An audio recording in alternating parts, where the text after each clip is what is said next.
Hi, everybody. This is Mucha from Matrix Global Media, and delighted to have you in a two-part chat that I'm having with a very, very valued guest on today.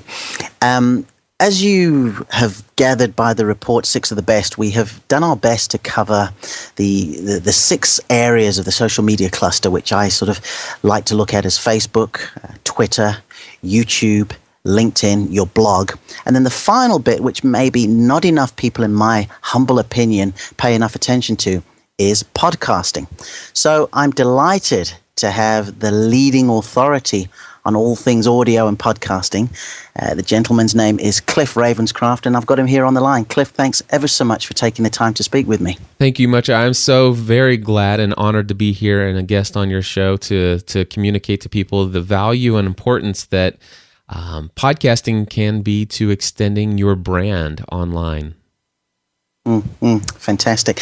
Now, you know, it's interesting because the gentleman, Rick Isowitz, who I spoke to about LinkedIn earlier on in the year, and he described LinkedIn as the sort of ugly sister of a social media cluster, which I thought was I had a chuckle of it, but, I sort of knew where he was coming from. But, when we get to sort of podcasting and audio, I don't even think enough people consider it to be part of the family. Am I speaking out of turn, or would you sort of say that it's probably one area of marketing that's highly underutilized? It is. There's no doubt in my mind that podcasting is highly underutilized for marketing purposes. Now, podcasting has become quite a valuable tool for many people who are maybe sharing and building a community around their hobbies, their specialized interests.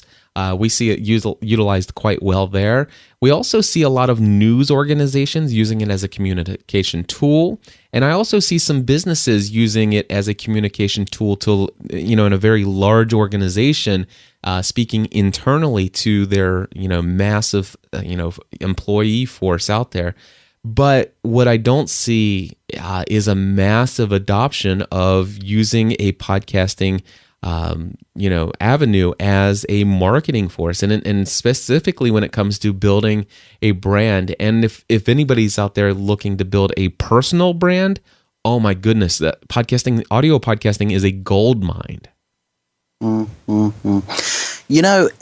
I suppose now's as good a time to sort of get right in it. And normally we talk about sort of, where have you come from, and, what are you doing, and how did you get to where you are? But I suppose for me, Cliff, and I'll never forget the first time we sort of connected last year after I had sort of come across you from listening to the very impressive Pat Flynn, Smart Passive Income. And I was just I'd visited Pat's site, and I just heard him talking, and it was just the way I could pick so much more up in his voice. And in Pat's situation, it was something very poignant to me, because he actually spoke about getting started and how tough it had been for him. Now, he could have written that. He could have written just page after page of that. It just did not have the same meaning than when I heard it in the guy's voice. And then, of course, I said, I reached out to him, which, to be fair, although I sort of study a lot of people, I reach out to very few. And I actually went and I said, listen, Pat, that was great. I said, but, your audio sounded great and everything,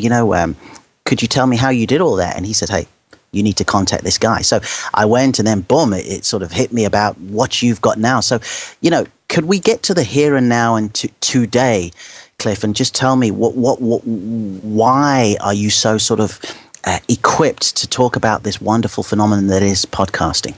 Well, I guess the reason why I've risen to the place where I am today, there are 2 or 3 different reasons, and the first one I'm going to share with you is my experience. I have been podcasting now for 5.5 years. Podcasting has only existed for 6. So 6 months after it got started, I started podcasting. It did not exist prior to that, and I was one of the earlier people to adopt it. Now, so you figure, putting out content for 5.5 years, that puts you in a place where you've done something a lot of people haven't done. And so therefore you've learned things along the way of producing this content. Now, what's put me to the position where I am today at one level is the fact that I'm not just an average podcaster. I'm not just a guy who does this once a week. But in the last 5.5 years, I personally, that just means me, Cliff Ravenscraft, I personally have produced more than 2,500 hours of my own voice on the web. Wow. And if you've ever heard of Malcolm Gladwell's book, Outliers, have you heard about that book? Mm-hmm. Sure. And he talks about the Beatles and how they became popular and stuff like that. And he talks about the principle of 10,000 hours. I personally have more than 10,000 hours devoted to my life in podcasting, because not only is there the time spent in actually recording and speaking into the podcast, but in the time of editing, creating websites, creating social media platforms on Twitter and Facebook to kind of draw an audience in, and building a community and finding tools and environments online to connect the people who listen to my show to each other, and how to build relationships. So I have devoted my life to this. The other reason why I have kind of got to the place that I have today, it's not just my experience and the fact that I have a ton of experience above and beyond a lot of other people who have been podcasting for a long time. But the other one is the fact that I have a story. I have a very interesting story to tell. You talked about Pat Flynn. Not only could he have written his story, in plain text on a site, but he told you his story in a podcast, and you got to hear his voice. You got to hear the inflection of his voice as he talked about certain things that are a little bit more close and dear to his heart. So you kind of picked up on that. But the other thing that you probably found about Pat Flynn, which is the same thing I love to hear, is that he had gotten to the point where I believe he was laid off from his job as an architect, and he was struggling to figure out, what am I going to do now? And he started a blog, and he started a blog studying, to share his notes as he was studying for this exam. And then all of a sudden he took that blog and took all the posts and created an ebook that he then sold. And then all of a sudden he actually started making more money from selling that ebook than he had made in his job previously. And then he created another blog called Smart Passive Income. And by golly, now all of a sudden here's a guy who's making, you can see how much he's making. He's got his income reports on there. And he sends out a month. I think that's so cool. Yeah, he actually sends out what he's making each month and where it's coming from. And fair play to him. He's tremendous. He's an outstanding human being. And he's an authentic guy. And so what you have there is you have a story that's exciting. Somebody who several years ago was in a different occupation. Now he's got his own online marketing business, and he is making lots of money online. And you hear a lot of stories, and I'll tell you, there are a lot of the stories out there, and a lot of them they're not really what they're all cracked up to be. And you have to be very cautious. But here's the cool thing. When I started podcasting, my story was that I started as a hobby. There was no interest in my mind whatsoever to make money from what I was doing. And I started with an investment of $35. All right. $35 got me started doing what I am doing today. And I want to just say this. Before I started podcasting, I was already 9 years into my career as an insurance agent. I was selling auto, home, life, and health insurance. I was in a family-run insurance agency owned by my dad that's been in the business since 1939. All right. Wow. I was already... at the time, I was making $87,000 a year. Okay, that's how much I was making.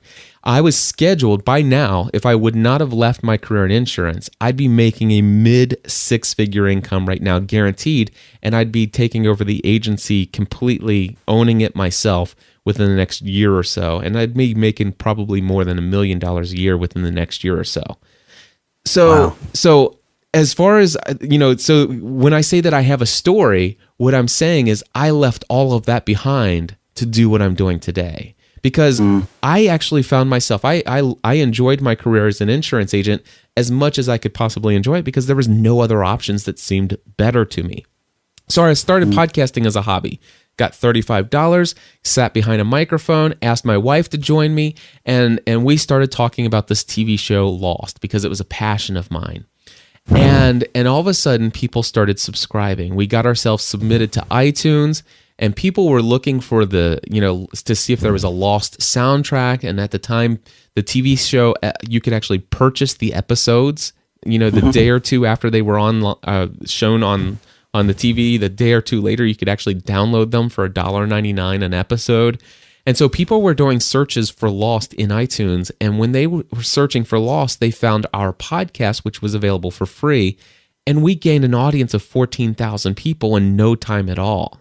Oh my goodness. And all of a sudden, my world opened up. I mean, I've grown dramatically in the last 5.5 years. I mean, I remember I didn't even know what, people in Hong Kong, what language they spoke. And of course, I know a whole lot more about the world now, and I can tell you about all my friends in Hong Kong and Korea and Sri Lanka and in Qatar and all over the world. I mean, it's amazing how many people I'm connected to now. But the thing is we started podcasting about this TV show Lost, and it was just a hobby. It was a passion. And here's the situation. As an insurance agent, that's how I paid the bills. It's how I did what I did, and I was very good at it. But my heart has always been in ministry. And so I was always involved in a Christian local church doing ministry in one shape, form, or another. At one time, I was an associate pastor, but I decided to step out of that role to pursue something more behind the scenes. But the thing is that I always had a heart for serving people. And people would listen to our show, and what happened is they realized after time, not because we made a point to bring up faith and all this other stuff in every episode that we talked about, but people would recognize, it's like, they would send emails like, I have this sneaking suspicion that you and your wife are Christians. Am I right? I am sorry if I offended you by asking you this question. And I would say, yeah, you are right. And so, yeah, we don't make a point to, beat people over the head with it, but yes, we are. And then people started asking me like major life related questions. I'm telling you, it's like it's as though I was their pastor, and they're asking me these big questions. So they stopped watching Dr. Phil and started listening to you, huh? That's exactly it. Well, they started interacting with me via email. And so what happened is I started getting about 20 emails a day, sometimes 40 emails a day, from people just saying, "Hey, I want to ask you this, and how do you know this?" and stuff like that. And I found myself ministering or helping people improve their lives. And I got to the point where, wow, wouldn't it be great if I could find a way to do this for a living? And of course, I chuckled as soon as I thought that. It's like, what a ridiculous idea. Who's going to podcast for a living? And so, really. And so basically what happened was over time, over the course of about the first 18 months of me podcasting as a hobby, people started asking me, would you teach me how to do this? And I'm like, sure. And I used to do it for free. And then I realized, some people saying you should really charge for this. And so I decided to start charging for it, and people wanted to pay for it. And so in September of 2007, I decided, you know what? After 2 years of doing this, I'm going to do this full time. And my wife actually pushed me into the decision. And since January of 2008, I've made podcasting my full-time career. And here's and it goes back to answering what is your, why are you where you are today? And I will tell you this, people knew me before I even thought about doing this for money. And so people who have been following the hardcore community that's been here since the beginning, the charter members of our community, they know that I never got into this for the money, but have instead got in this for the benefit of sharing my passion with the world, sharing what I know with the world freely. And then all of a sudden they saw, it's like, well, gosh, this is his passion. He should do this full time. And people were saying, you need to quit your job. You need to quit your job. And I'm like, whatever, you guys do. It's easy for you to say. Yeah, indeed. How can you tell me to quit my job and pursue podcasting as a full-time career? We're a single family income. I'm the only provider. I've got 3 kids. There's no way. And it wasn't until my wife said, you need to quit your job, that I started to think about it. I'm like, okay, I do. And so what happened was I quit my job. In January of 2008, I started full-time podcast production and consultations. I decided that's how I was going to make a majority of my money as consulting. And the first year was the most difficult year of our lives financially. My wife and I have now been married going on 16 years. And I think in in 2008, I think I made a total of $11,000 that year. So You went from making 87 grand a year to 11. that is correct. That is exactly what happened. And I'll tell you, we were living, literally off of the income that I was still making from the year prior, just barely making ends meet. And by the end of the year, things were so bad that I either needed to go out and get a job or I was going to have to do something drastic. And I decided to actually take some money out of my pension account because I don't believe in borrowing money and going into debt. So I did. I borrowed I didn't borrow. I took out $14,000 out of my pension and paid $4,000 in taxes and penalties and kept $10,000 to put food on the table for the rest of the year in 2008. So that was 2008. It was a tough year. But man, I was building my business. I was building my brand. Very difficult financially, but my wife and I and our family were on the same page, and it actually drew us together instead of tearing us apart, which would happen, I guess, maybe in a lot of people's case if it's not something that you're on the same page about. So what happened was I continued to pursue it. I continued to pursue it with passion. And I continued to build my brand. I continued to podcast like crazy, putting out 10 episodes a week, every single week of different shows. That's 10 episodes of 10 different podcasts. Okay. And there were a couple shows that I did where I produced as many as 5 episodes per week of that one show. So there were sometimes I would produce as many as 17 episodes a week.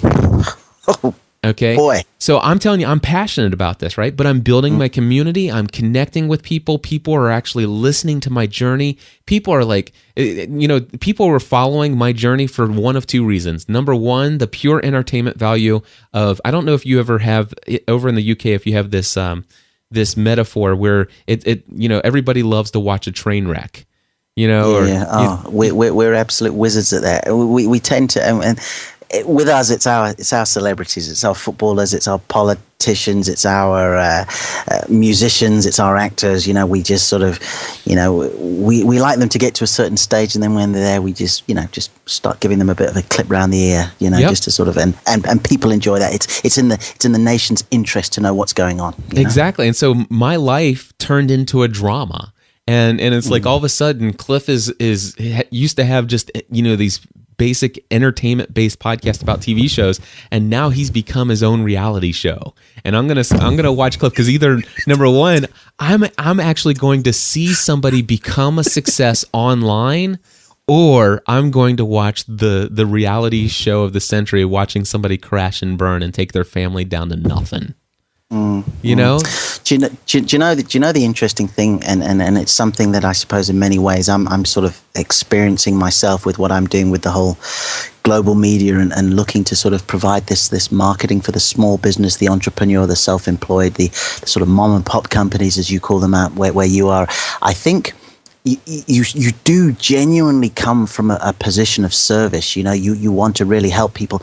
And I think the interesting thing on the money side of it, because even this chat we're having, Cliff, here, this is part of a free audio and report on the social media, and just because of how fascinating you are and your story is, this is why we've made it into 2 parts here. But this conversation here is to give people sort of insights, some hope, and then of course in part 2 when we talk about actually how they can apply podcasting to their businesses. But this is something that I am giving, and it's not trying to sound chivalrous or anything else like that, but it is the thing to do. And I'm not sure personally, and you saw that straight away when we talked last year, because part of my conversation was saying, Cliff, I really would like you to teach me, but this is why. These are the people I want to impact. And you know what happens? That sort of transitional point is when you realize that you need to charge people in order to keep serving people. Yes, of course. The first bit, of course, is your family and making sure that you can keep the lights on.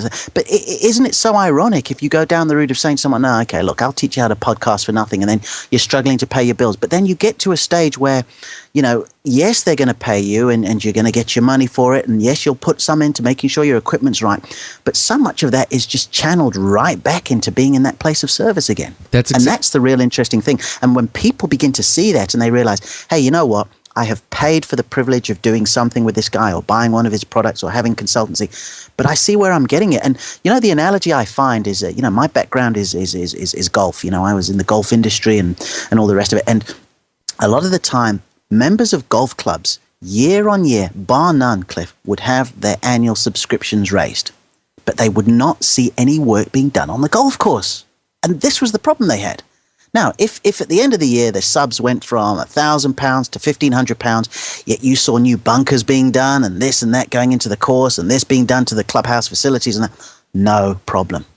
But what they didn't like to see was the price going up and not seeing that return. And that's the one thing I've picked up from you. And even between the last sort of year or so, and towards the end of last year that we've spoken, I just see you just sort of continuing just to sort of channel everything that's good that's coming to you, just back out there. And I really, I think that's very impressive.